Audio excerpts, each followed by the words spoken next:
Marami po nagtatanong, Dr. Mata, dun sa sinasabi ng Malacanang na ang sakit daw ng presidente natin is diverticulitis. Para po sa mamamayang nanonood sa atin ngayon, can you please explain what that is? Dahil sa pressure sa loob ng bituka.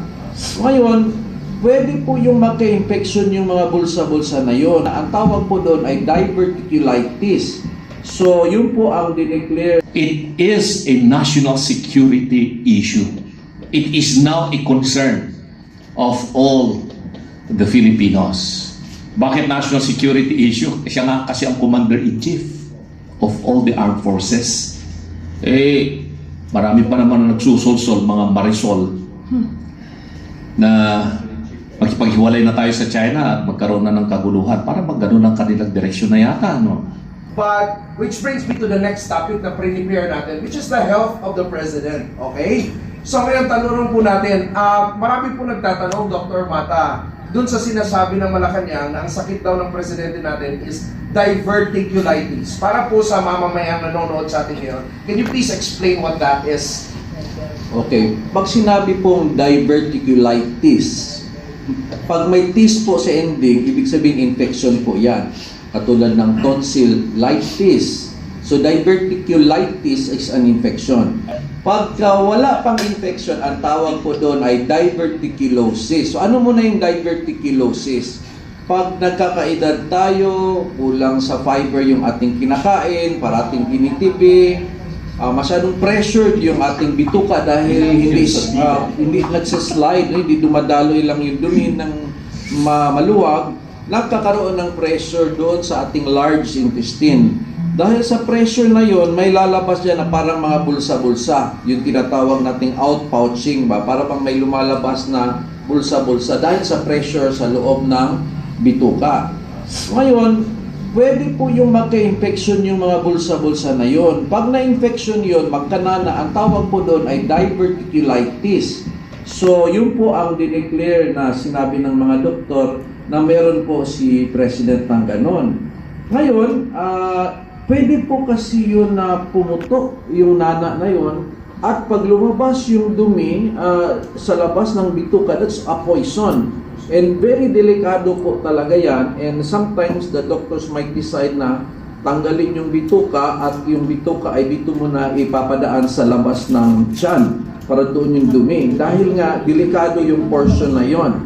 So, now, with the announcement ni Senator Aimee na gumagamit daw si President ng cocaine, which is sabi po niyo ng kanyang kapatid, it's a very dangerous scenario pag combine po. Pag ikaw po ay may diverticulitis at gumagamit ng cocaine, kasi ang cocaine po, pwedeng tumaas ang blood pressure mo, or kahit hindi tumaas yung blood pressure mo, pwede pong lumiit yung blood supply sa bituka.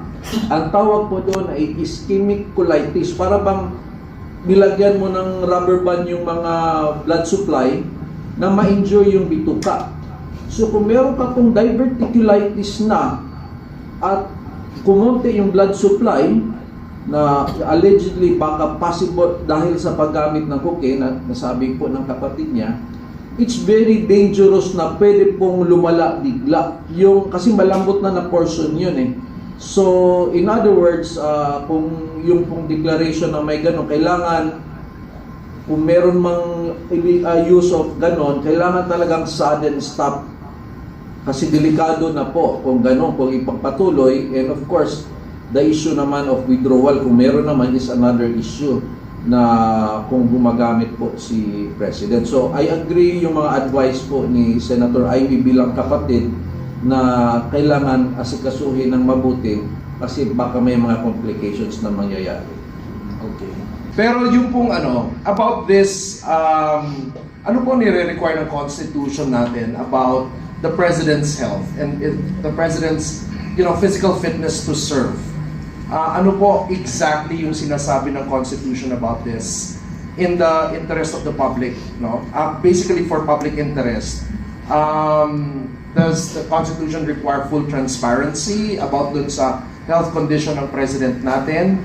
Ano po yung mga limits or mga boundaries na pwede nilang, in terms of revealing the condition of the President? Yeah, thank you, Rob. Yeah. Very timely, pag-uusapan natin yung issue ngayon ng health of the President. It is we can say it's a national security issue. Very, very important yan. Napaloob yan sa Article 7, Section 12. Paki-check na, Article 7, Section 12 ng ating Constitution. And in accordance also with the provision of Article 3, yung the right of the people to information on matters of public concern. Na kung merong issue pertaining to the health of the President, no, then the office of the President must come up with regular information to be given to the public kung ano talaga ang tunay na kalagayan ng presidente. And the cabinet members so concerned must not be deprived of their duty and obligation to see to it or to even confer with the president kung ano ang kanyang kalagayan. More particularly those who are involved in national security, like the Secretary of National Defense, the National Security Advisor, the Chief of Staff of the Armed Forces of the Philippines, and the Chief of the Philippine National Police. These are, or maybe you can include even the Executive Secretary, these are probably the high-ranking officials of the government that must not be denied audience of the President in making sure that he is well and he can still continue functioning as the Chief Executive and Commander-in-Chief of the Armed Forces of the Philippines. Ngayon, may karapatan ba tayo na mamamayang Pilipino, ordinaryong mamamayang Pilipino? Malaman natin, meron kasi nakapaloob yun sa provision po ng Article 3 ng ating Constitution. We have the right to information on matters of public concern. And you correlate that with the provision of Article 7, Section 12, under the Executive Department of the 1987 Constitution, nakalagay din doon that we must be given the true information on the health of the President. Meron na bang naging desisyon ng Supreme Court tungkol dito? Sa kaso ito, meron. Tingnan ninyo, i-search nyo sa Google, Dillon versus Duterte. Duterte na naman. Dillon versus Duterte. Naalala nyo, noong mga panahon na yon, I think this was sometime 2019, di ako nagkakamali. Si President Digong, sabi niya na meron akong mga sakit-sakit ko dito, sabi niya, at gumagamit ako ng mga pain reliever para dahil dyan nadisgrasya ako sa motor niya. So somebody filed a case in the Supreme Court. Ito ngayon yung case ng Dillon versus Duterte na kaso. At doon sinabi ng Supreme Court na it is the right of the people to know the real health condition of the President. And it is the obligation of the office of the President to inform the public of what the real condition of the President. Pero sabi ng Supreme Court, the matter of how we can obtain this information, that is something that has to be done by following the course of getting this information.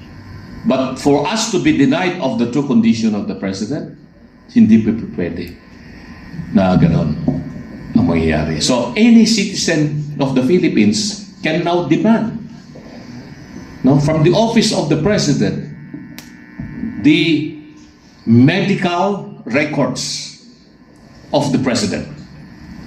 So kung iniisip nyo, siguro Dr. Mata or Attorney Lambino or Benny Bilmonte can write a letter to the office of the President demanding the release of these medical records of the President as to his real condition.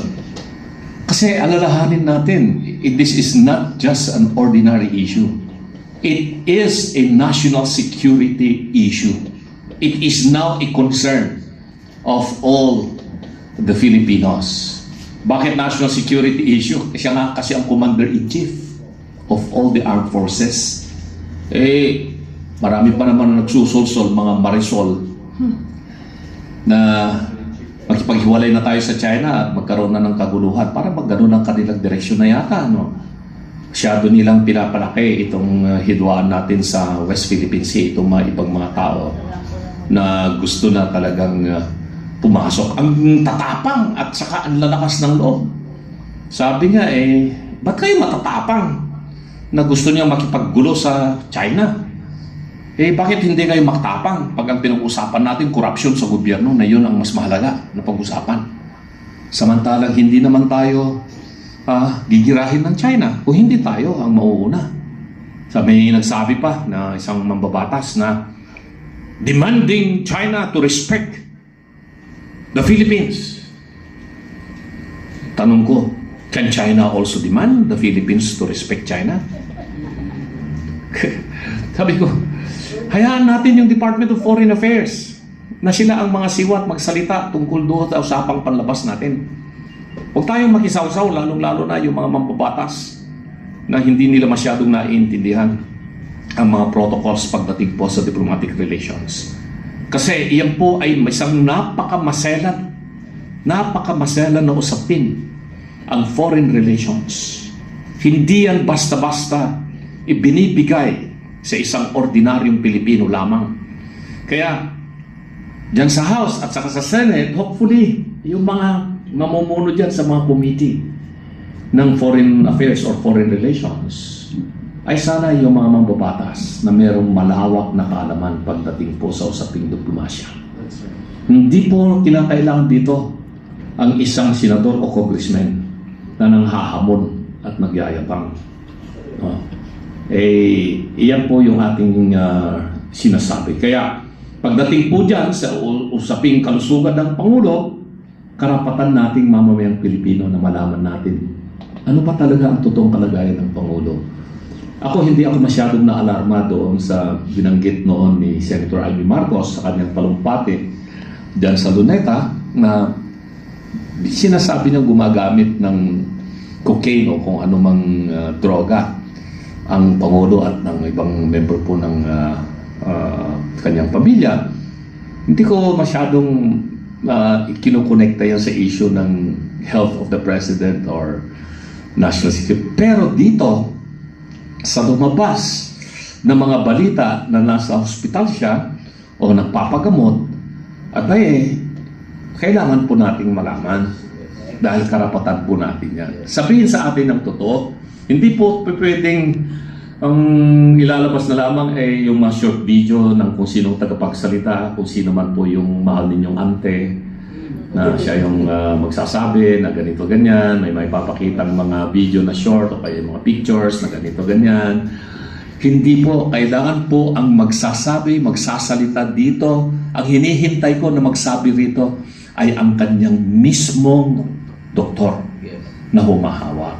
Sa Amerika, ganun Si President Trump, a few months ago, nagpa-executive check-up siya. Labas ng bulletin ng Surgeon General ng Amerika. Kung ano talagang kalagayan ng Presidente ng Pilipinas.